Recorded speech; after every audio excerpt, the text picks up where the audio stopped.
Hello everyone, welcome back to another Crypto Insight UK video. In this video, I'm just going to deep dive into Ripple, XRP and India.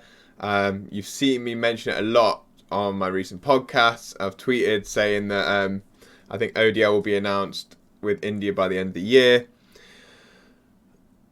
I am crazy, but I don't know if I'm crazy in relation to this or in regards to this. I hope you enjoy the video. Anyway, I'm just going to get into it. It might be a bit all over the place because there's a lot of information out there. Some that I haven't even included in this video. But I just want to basically explain my argument for my thoughts.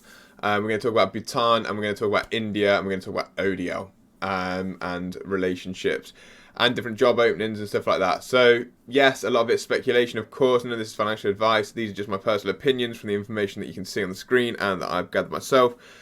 And I hope it flows because I haven't planned the structure so much. I've tried to plan it a little bit, but I've got a lot going on in my head, as you'll probably be able to see from this video. Most of this is from memory, I'm not going to lie. So it's how you know I'm a bit crazy, because I seem to remember and just be like, oh, okay, I remember someone saying something about that. And then that's when it's frustrating because I have to find out who said it and where I heard it and then take this back. So this is the first piece, which is not actually many people know this.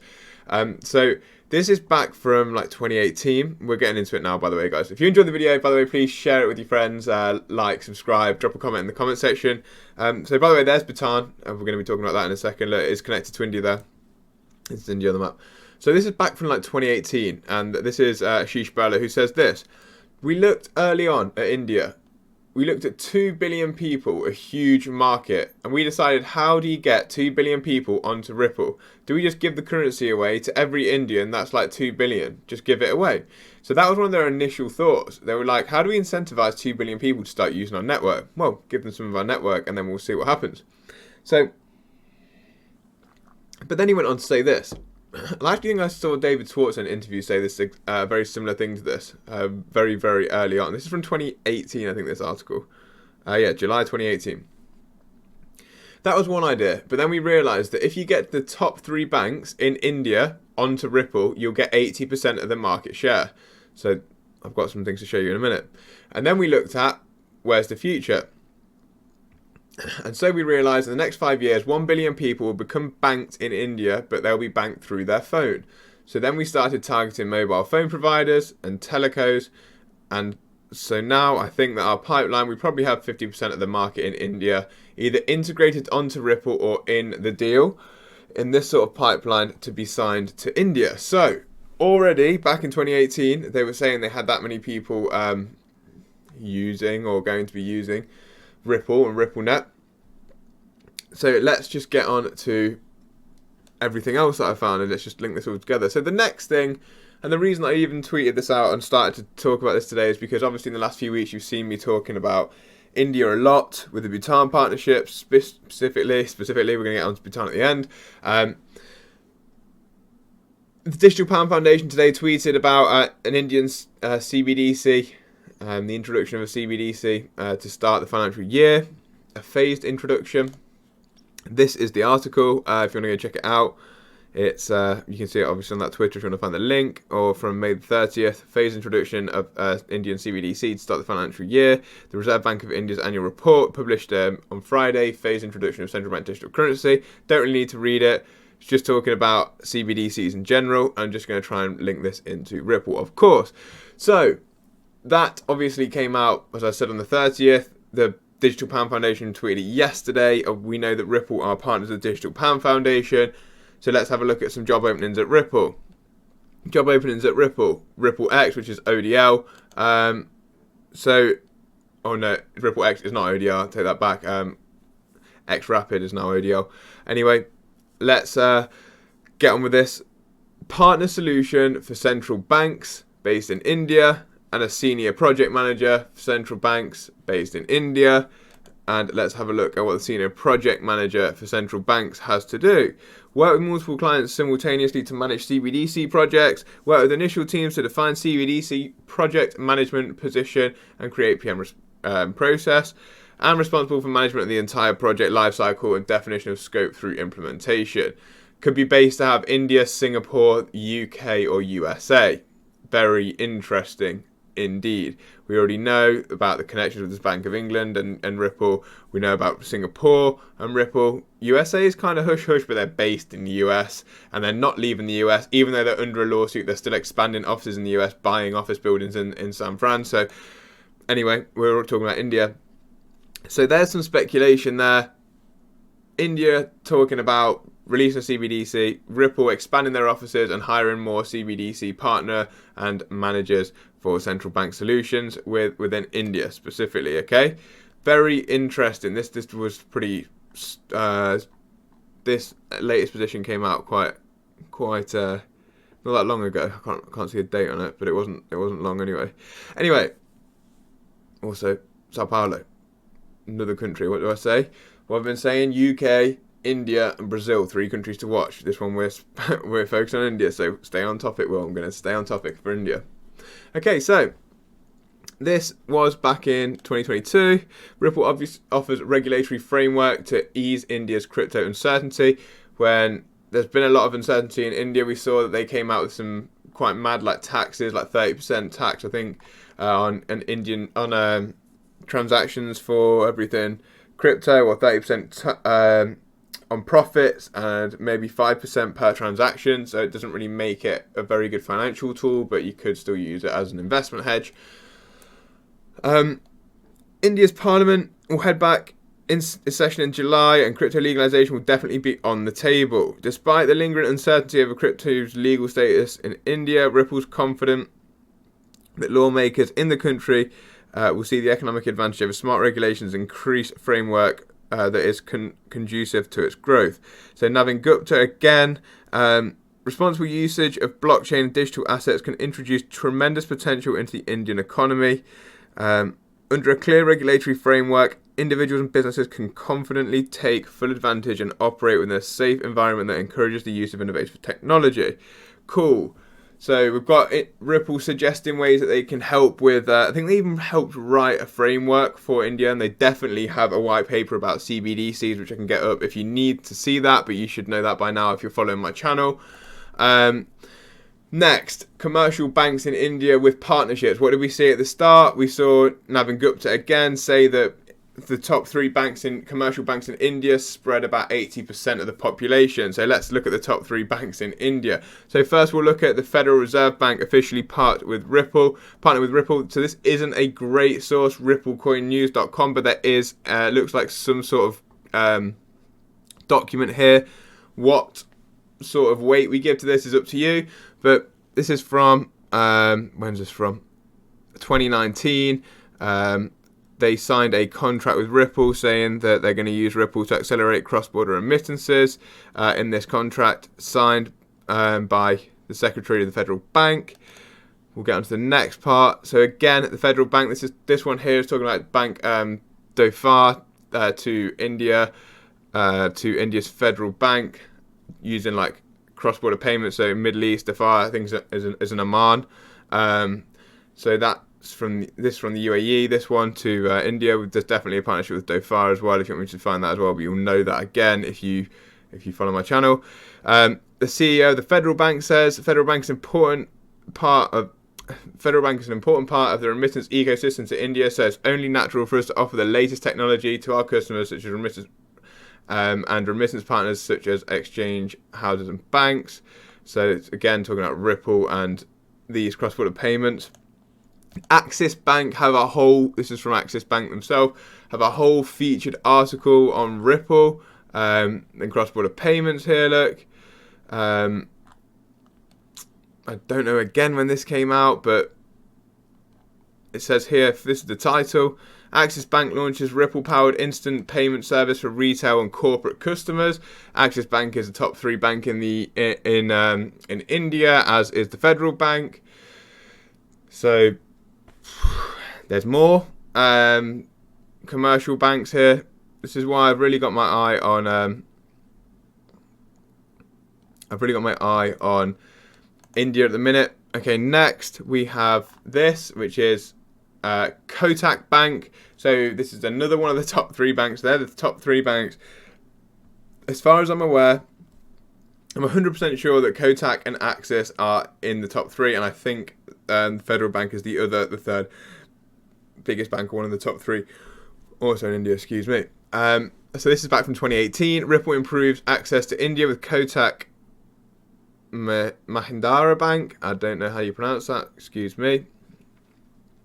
It's just saying again, this is from Ripple's website, talking about cross-border payments, saying that they've got over 1,300 branches in India, using X-Current for instant remittances within the country. So again, there's this, and then that's talking about their Axis Bank as well, and Indus, I don't know. But anyway, next, this is a little bit from Rath Economy, just talking about Japanese partners setting up banks in India and saying that it doesn't mean anything specifically. It just demonstrates that no extra cost, cross-border money everywhere in a country suggests like a problem that ODL can solve. So this is why, again, there's something towards like a potential why they might need ODL. So let's get into the next little part. Okay, Fincy, this one nearly made me go crazy, honestly. This one nearly made me go crazy because Fincy recently announced their ODL corridor with Ripple, so that was Lithuania. This is Fincy are based in Lithuania. They were Ripple's 25th or 26th ODL corridor they opened, which obviously directly leverages XRP as a cross-border payment asset. Fincy themselves, when you clicked on the Fincy link, when you clicked on this link, it took you, the first page it took you to on your mobile was European payments to India. That was the first homepage it took you to, okay? And I know that for a fact because I saw it.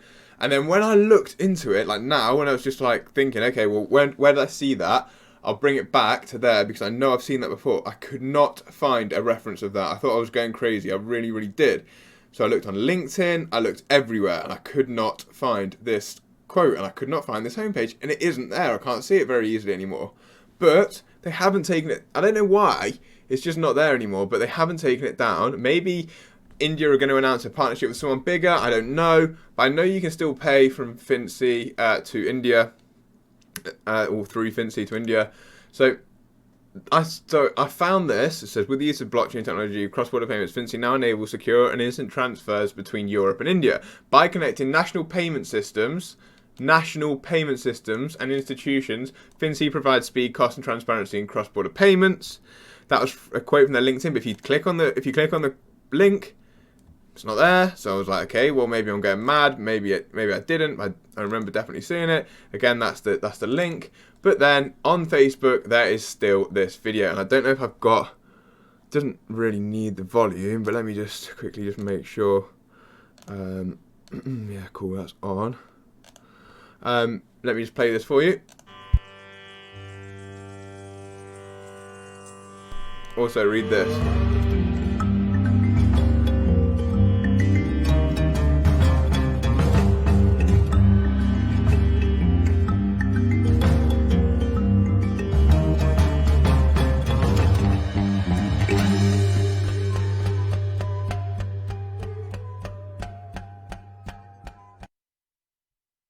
Quite clearly a Fincy advert from Europe to India, March the 23rd. So I was thinking, thank goodness I'm not actually crazy.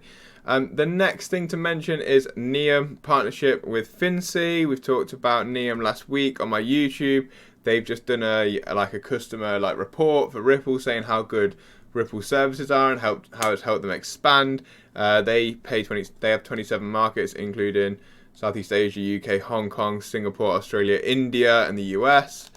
Again, on the Fincy website, Neum and both Ripple are partners of theirs. If this scrolls to the right, Neum and Ripple. Cool, and this is Neum anyway, we don't need to look through Neum, but they're just some different things to show you. Next, and finally, is Bhutan. And why Bhutan? Well, let's quickly talk about it here. Let's listen to this quick clip right here and then get into this and say what I think about this. This is my last little point about these just connections of why I think Ripple and India and ODL and their CBDC could all be coming together very, very soon. And you're going to see a date in a second. Three elements to the scope. So there is wholesale. So we were already working. quickly, this is James Wallace talking about different uses of CBDCs in Bhutan. Working with two of the commercial banks and the central bank. So we were already working with two of the commercial banks and the central bank on, distribution of CBDC from central bank to commercial bank, and then looking at interbank settlement. So wholesale is part of it. Retail is part of it, and that is, as you rightly said, distribution of the CBDC to the individual citizens. There are many different use cases. I mean, an alternative to cash is one, obviously, that's well understood and widely used. And then the third element actually is cross-border. Bhutan as a country, they have their own currency, the Ngultrum. It's pegged to the Indian currency, but they have a challenge with remittances. So people sending money into the country, being able to do that cost effectively. So what we're actually doing is looking at how we can leverage CBDC as part of that cross-border solution as well. So from our point of view, it's like this amazing project where we've got all three elements: wholesale, retail, and cross-border into one small country, where we believe that when we get into the full rollout stage, there'll be some real benefit to the people of Bhutan. So this part is the interesting part for me here. They have a challenge with remittances, so people sending money, but they have a challenge with they have their own currency, the Ngultrum. They have their own currency, the Ngultrum. It's pegged to the Indian currency. So their currency is pegged to the Indian currency. He's specifically talking about cross-border remittances and also use for every day. The next part of this, the next part I would just like you to see is that Bhutan exports about 90% to India and imports about 70% of their imports come from India, and 90% of their exports go to India. Makes sense for them to have a currency tied to the same price as the rupee, the Ngultrum tied to that same price. How are India going to receive this if they don't have a digital currency? Or how are they going to do this without something like ODL? Just a quick one. And this is the final part. This maybe gives us a bit of a date or a bit of an insight as to where this may or may not happen. This is the article that came out in September of 2021 for Bhutan and the CBDC partnership with Ripple. Building atop its current payments infrastructure, the RMA will pilot retail, cross-border and wholesale payment use case for the digital Ngultrum in phases using Ripple's sustainable blockchain technology. Doing so will help to accelerate its mission to increase financial inclusion in Bhutan to 85% by 2023. So, as you know, this morning I put Ripple will announce an ODL corridor with India by the end of the year, and all of these ideas I've just tried to bring together. I hope it really helped as to why I think India's a place to watch. I may do one on Brazil and I may do one on the UK as well at some point, because they're my three countries to watch. But so much going on in India at the minute specifically, and they're very exciting with their announcement of their CBDC.